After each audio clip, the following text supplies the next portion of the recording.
Hello everyone, welcome to Sprint UPSC. We are discussing class 10's NCERT Democratic Politics 2 and we are on chapter 2 Federalism. So in the part 1 we already have discussed the definition, basic meaning of federalism, कुछ features देखे थे. आज हम समझेंगे what makes India a federal country. Bharat federalism की category में क्यों आता है और हमारे संविधान में या फिर हमारे यहाँ के जो सिस्टम में, ना कि संविधान में, हमारे के सिस्टम को फेडरलिज्म सिस्टम क्यों बोला जाता है. ठीक है, आगे आने वाले सेशन में हम समझने की कोशिश करेंगे कि प्रैक्टिस कैसे होता है फेडरलिज्म, लिंग्विस्टिक स्टेट्स के बारे में, लैंग्वेज पॉलिसी के बारे में, सेंटर स्टेट्स रिलेशंस के बारे में और डिसेंट्रलाइजेशन क्या है भारत का, वो ये सब हम आगे वाले सेशंस में पढ़ेंगे. For today's session we are going to discuss about what makes India a federal country. So देखिए, हम कॉन्स्टिट्यूशन से स्टार्ट करते हैं. जब हमें इंडिपेंडेंस मिला, इंडिपेंडेंस मिलने के बाद हम ने सोचा कि हम बनाएंगे हमारा संविधान. इंडिपेंडेंस के वक्त पे we have been through a very bloody and painful partition. Independence के बाद हमारे भारत में रह गए थे कुछ प्रिंसली स्टेट्स, ठीक है, जिनको भारत का पार्ट बना था. कॉन्स्टिट्यूशन ने बोल दिया कि India will be India as a union of states. अब इसका मतलब क्या निकाले हम, इंडिया तो है ही, यानी कि यूनिटरी फीचर्स तो रहेगा ही, यूनियन होगा, but it will be a union of states. हमने जो दो कैटेगरीज देखी थी फेडरलिज्म में, भारत वाली, ये वही है कि एक सेंट्रल पावर होगी जो कि बाकी के जो सब यूनिट्स हैं उनको संभाल के रखेगी. सो although it did not use the word federation, हमारे भारत के संविधान में फेडरेशन कहीं पर भी मेंशन नहीं है. The federal word is not at all written in the constitution of India, but you will see हमारे यहाँ सिर्फ ये मेंशन है, India as a union of states. So इससे ही हम समझ सकते हैं कि Indian union is based on the principle of federalism. So हमारे भारत में ओरिजिनल कॉन्स्टिट्यूशन में 2 टीयर सिस्टम था, सेंट्रल गवर्नमेंट का जिसको हम यूनियन गवर्नमेंट भी बोलते हैं, और बहुत सारे स्टेट गवर्नमेंट्स होंगे. ठीक है, स्टेट जितने भी स्टेट्स होंगे वो उनके सबके गवर्नमेंट होंगे. फिर उसके बाद सेंट्रल गवर्नमेंट यूनियन को रिप्रेजेंट करेगा, स्टेट गवर्नमेंट अपने अपने रेस्पेक्टिव स्टेट को रिप्रेजेंट करेंगे. फिर उसके बाद 73rd and 74th constitutional amendment आया, जिसके अंदर हम लोगों ने 3 टीयर जो सिस्टम है उसको अडॉप्ट किया. यानी कि अब हर एक स्टेट में आपको पंचायती राज इंस्टीट्यूशंस एंड म्युनिसिपैलिटीज़, लोकल गवर्नमेंट के फॉर्म्स आपको मिल जाएंगे. सो अब हमारे यहाँ क्या है, 3 टीयर सिस्टम. अब क्या होगा, फेडरेशन, देखो कोई सा भी फेडरेशन जो होता है उसके जो हर एक लेवल होता है, हर एक टीयर होता है, this is 1, this is 2, this is 3, हर एक टीयर के पास कुछ सेपरेट जुरिडिक्शंस होते हैं, कुछ सेपरेट पावर्स होते हैं. कॉन्स्टिट्यूशन ने ये जो 3-fold distribution of legislative powers है उसको परफेक्टली डिफाइन किया गया है और ये डिस्ट्रीब्यूशन ऑफ पावर किया है सेंट्रल और स्टेट गवर्नमेंट के बीच में. देखिए 3 लिस्ट हैं, 3 लिस्ट में दिए हुए हैं कुछ सब्जेक्ट्स. ये जो सब्जेक्ट्स हैं इनमें डिफाइंड है बहुत सारी चीज़ें जिनके ऊपर आप यूनियन गवर्नमेंट या फिर स्टेट गवर्नमेंट लॉज बना सकती हैं. देखिए हमारे यहाँ 3 लिस्ट दी हुई हैं. पहली लिस्ट का नाम है यूनियन लिस्ट. यूनियन लिस्ट में ऐसे सब्जेक्ट हैं जो कि नेशनल इम्पॉर्टेंस के हैं, जैसे कि defence, foreign affairs, banking, communication, currency. ये सारे नेशनल इम्पॉर्टेंस के, नेशनल इंटरेस्ट के सब्जेक्ट्स हैं, इसलिए यूनियन लिस्ट में लिखा हुआ है इनको. They are included in the list because हमें एक यूनिफॉर्म पॉलिसी चाहिए इन मैटर्स पे. अगर सपोज एक बात सुनिए आप, ऐसे मानिए कि फॉरेन अफेयर्स, क्या हर एक स्टेट गवर्नमेंट अपना अपना फॉरेन रिलेशंस बना सकता है दूसरे देशों के साथ? नहीं ना, वो तो सेंट्रल गवर्नमेंट को बनाना पड़ेगा और प्लस यूनिफॉर्मिटी नहीं रहेगी, है ना. बैंकिंग सिस्टम हर एक स्टेट का अलग अलग हुआ, तो इसलिए इन सब में क्या चाहिए आपको एक यूनिफॉर्म पॉलिसी चाहिए. इसीलिए आपने इन मैटर्स को रखा है यूनियन लिस्ट में. अब यूनियन लिस्ट में रखने के बाद क्या होगा, इसमें सिर्फ और सिर्फ यूनियन गवर्नमेंट यानी कि सेंट्रल गवर्नमेंट ही लॉज बना सकती है जो भी मैंशनड सब्जेक्ट हैं इसके अंदर. इनके अलावा ये सब्जेक्ट मैंने आपको दिए हैं, इनके अलावा भी बहुत से सब्जेक्ट्स रिटन डाउन है.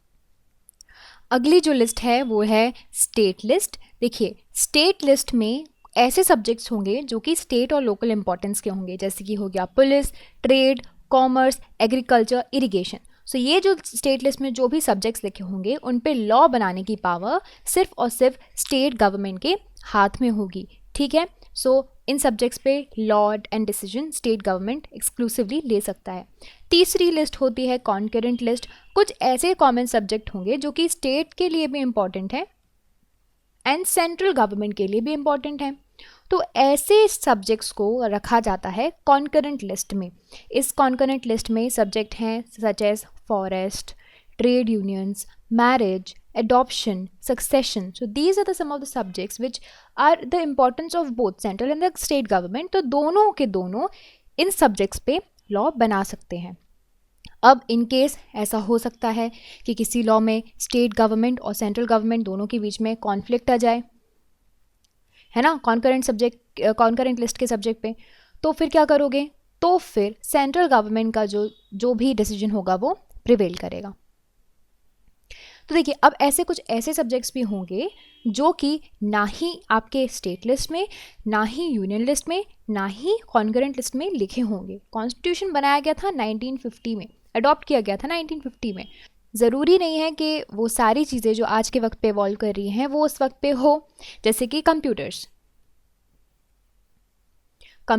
And computer softwares, internet, cyber security. There are several new issues which the world is facing in the upcoming days with the time. So ऐसे सब्जेक्ट जिनका कोई मेंशन ही नहीं है बट उन पर कोई लॉ नया बनाया जा रहा है, that power is in the hand of the union government. इसी को बोला जाता है रेसिडुअल पावर। ठीक है, सो देखिए, अब तक हमने क्या देखा था कि जो फेडरेशन है हमारे यहाँ की कैसी है, दे आर होल्डिंग टुगेदर। ठीक है, बट ये होल्डिंग टुगेदर में आपको क्या, ये सारे जो यूनिट्स हैं जैसे कि स्टेट्स सारे हैं, सारे स्टेट्स को इक्वल पावर है क्या? नहीं। देखिए, कुछ ऐसे स्टेट्स हैं जिनको स्पेशल पावर दी गई है, स्पेशल ट्रीटमेंट दिया गया है। ठीक है, कुछ स्टेट्स, जैसे कि पहले तो आर्टिकल 370 की बात कर लेते हैं। जम्मू एंड कश्मीर को स्पेशल स्टेटस दिया गया था, अब आर्टिकल 370 नहीं है, बट आर्टिकल 371 अभी भी है। 371 के अंदर क्या होता है, कुछ स्टेट हैं जो कि नॉर्थ ईस्टर्न स्टेट हैं, असम, नागालैंड, अरुणाचल प्रदेश जैसे स्टेट्स, मिजोरम जैसे स्टेट्स, इनको स्पेशल पावर दी गई है हमारे संविधान के अंदर, सो दैट इनकी जो सोशल और हिस्टोरिकल सर्कमस्टांसेस हैं, इनके जो कल्चर्स हैं, वो सारी चीज़ें क्या रहें, प्रिजर्व्ड रहें। सो जो स्पेशल पावर हैं, there specially enjoyed in the relations to the protection of land rights of indigenous people, the culture, and also the preferential employment to the government services to these indigenous people only, so that they can protect and preserve themselves. So Indians of the other states who are not the permanent resident of these states, they cannot buy the property or land or the free houses in these particular areas, and in areas में आप घर नहीं खरीद सकते, ये सब नहीं कर सकते। एंड सिमिलर प्रोविजंस एग्जिस्ट करते हैं कुछ और एरियाज़ के लिए भी, कुछ और स्टेट्स के लिए भी, एंड कुछ ऐसे इंडियन यूनियन हैं जिनके पास थोड़े कम पावर है, एंड ये एरिया है they become like they are too small to become independent state, but they could not be merged with any existing state, जैसे कि Chandigarh, Lakshadweep, Delhi, and they are called the union territories. Okay,